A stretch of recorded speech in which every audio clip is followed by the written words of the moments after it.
한 주간의 정치권 뉴스를 살펴보는 주간 정치 시간입니다. 킹핀 정책 리서치 오승용 대표 나오셨습니다.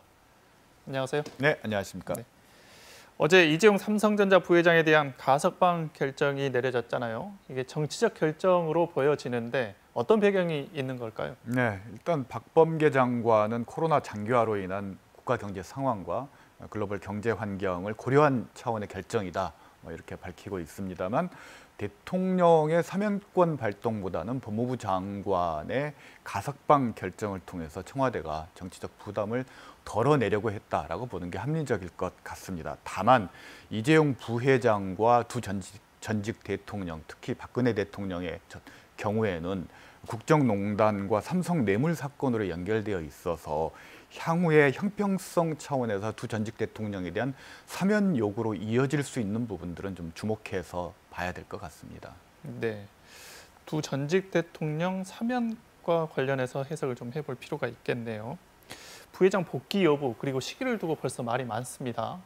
복귀가 가능할지, 복귀를 하면 언제쯤 할지 예측해 볼 수 있을까요? 네, 일단 사면 조치가 없다면 즉각적인 경영 복귀는 어렵다고 보는 것이 맞을 것 같습니다. 가석방은 형 집행 정지인 형 집행이 면제되는 사면이 아니기 때문에 특정 경제 범죄자로서의 이재용 부회장의 어떤 신분은 계속 유지된다고 할 수 있을 것 같고요. 그리고 이미 지난 2월 법무부가 이재용 부회장이 취업 제한 대상자라고 밝힌 바 있습니다.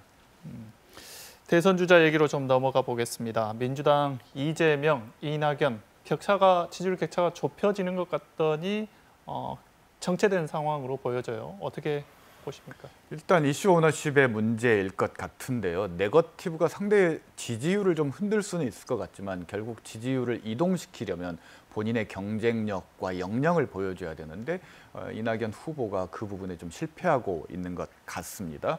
그리고 이재명의 불안함 이런 것들을 부각시키긴 했지만 여전히 긍정적이든 부정적이든 주인공은 이재명이고 이낙연이 아니라는 거죠. 본인이 주인공이 되는 이슈를 빨리 개발하는 것이 지지율 격차를 줄이는 방법일 것 같습니다.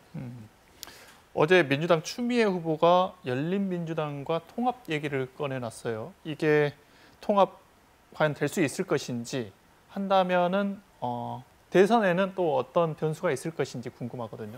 일단 민주당의 고민은 문재인 대통령의 국정수행 긍정평가를 넘어서는 후보가 없다라는 겁니다. 즉 본선 경쟁력과 외연 확장에 있어서 한계를 보이고 있는 부분인데요.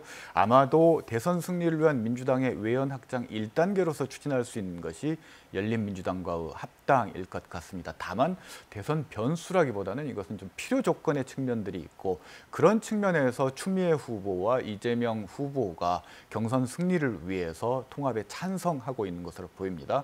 경선이 끝나고 본선에서는 아마도 중도 외연 확장을 위해서 시대전환이라든지 민생당과의 중도 통합 이런 부분들도 고려 대상일 수 있습니다.